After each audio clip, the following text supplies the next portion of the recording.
Hey guys, welcome to another retro sound card review. This one is from Germany. It is the TERRATEC Promedia base one. We got this card from Electromine. You're looking at €12.99. However, there's a 20% discount coupon. More details in the description. So let's take a closer look at this sound card. This is the main chipset. It is from Analog Devices, the AD1816AJS. Here we got the wavetable header. The MPU for one MIDI interface is bug-free, no hanging notes. One interesting quirk is the orientation. First I tried to connect the Wave Blaster module this way, but it wouldn't work. You actually have to turn it around, and there's a little marking here with the pin number 1 and 2. You actually have to put it on this way. So a little bit weird, but not a big deal. The connector is quite interesting. You can get an optional FM radio module mounted here, and then it comes with some software where you can tune in the frequency and listen to radio. Here we got the typical audio headers. This is where you connect the audio CD cable coming from the CD-ROM drive. These two jumpers are for configuring the audio output. You can either set it to line output or speaker output. And these pins are just internal connectors for these audio ports. And here are all the audio ports. We've got the audio out, line in, microphone, and this is the gain port and MPU for one MIDI interface.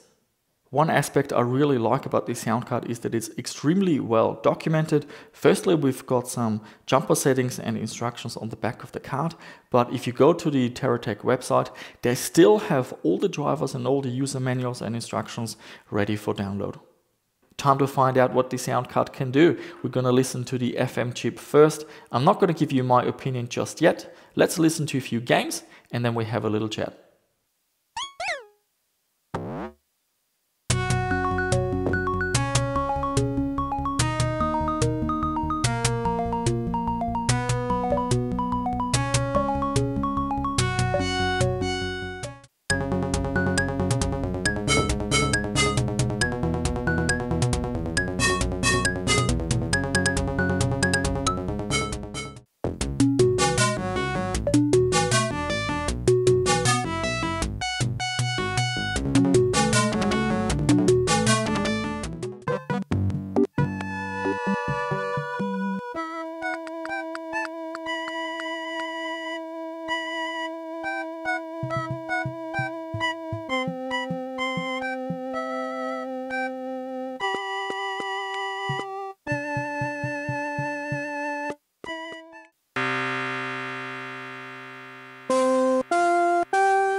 So that's what the FM chip sounds like. Not very good at all, quite poor to be honest. And compared to an original Yamaha OPL3, we are miles away from it. So unfortunately the FM quality is really the weak spot of this card. But let's continue. Let's look at the Sound Blaster quality next.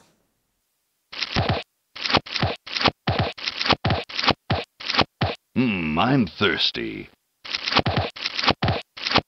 I don't think you should drink that. It looks bad for you. Nonsense. It makes me feel great. Smarter. More aggressive. I feel like I could. Like I could.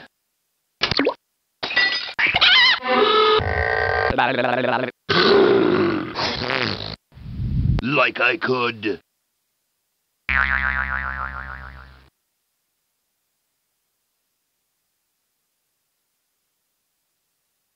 Take on the world.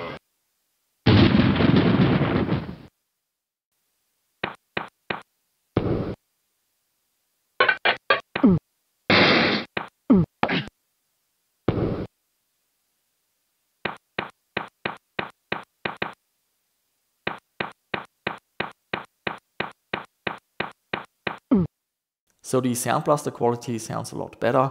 We still have a few issues with the DMA clicking bug. If you listen carefully to this video, maybe you have to use some headphones, you will hear some clicks in Prince of Persia, and also in the Day of the Tentacle introduction, you can hear some clicks throughout the demo, but they are a lot less obvious than with the Sound Blaster 16, for example. This card does support the AD-PCM codec, so if you're playing a game like Duke Nukem 2, you will hear the full sound effects.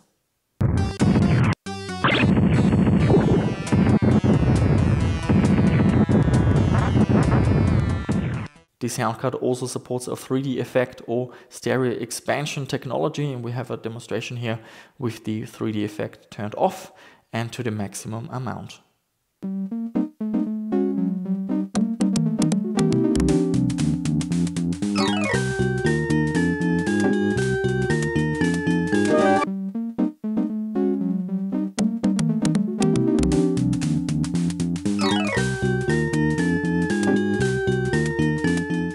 Next up, we're going to have a look at the software installation. It is really straightforward and easy to use, and the mixer has a nice graphical interface as well. So let's have a look what the process is to get this sound card installed.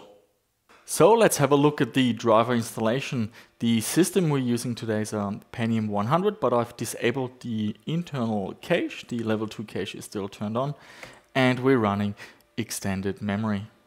The drivers are still available on the TERRATEC website, which is awesome. It's an executable. The executable only runs from within Windows, which is a bit annoying. So you just extract it on your modern Windows PC that worked without any issues. And then all you have to do is run install.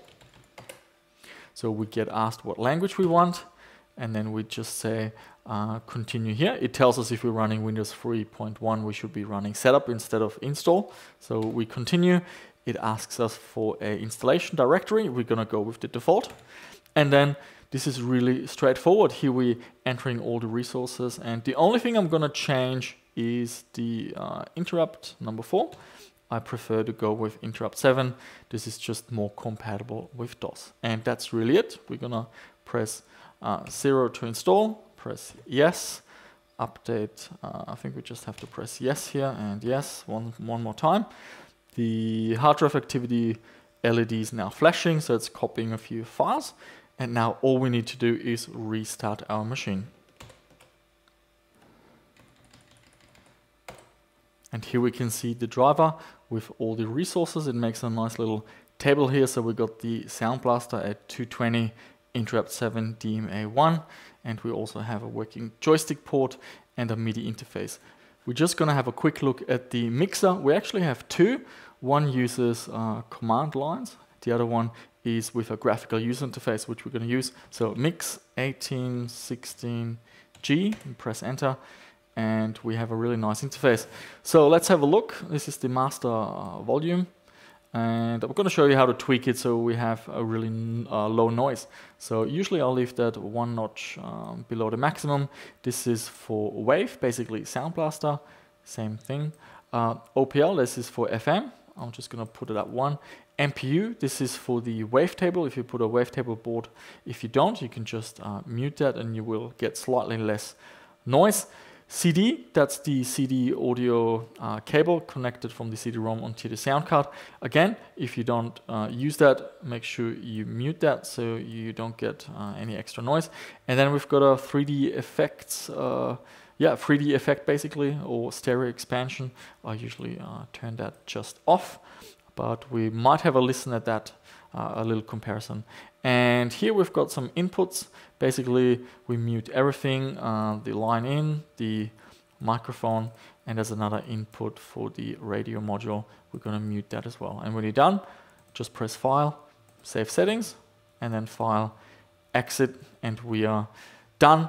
The mixer is now configured properly. So let's wrap up this video.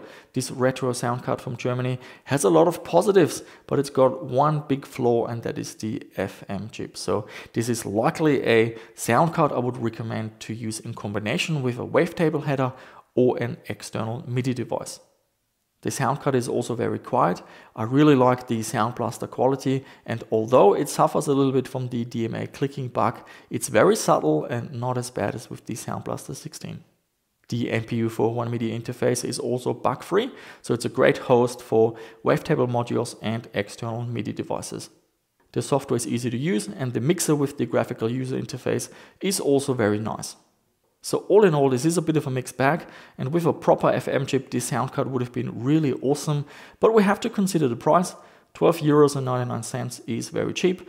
And if you look down below in the description, you can use the 20% discount code and get it for an even lower price. So there you have it, guys. This was the TERRATEC Promedia Base 1, a retro sound card from Germany. What do you think about this sound card? What is your take on the FM chip? And let me know what you think down below in the description. And that's it for this video, guys. Thank you so much for watching. The usual YouTube stuff. Please subscribe, hit that notification bell, like or dislike, share the video, and leave a comment down below. Thanks for watching, and I shall see you soon with another one.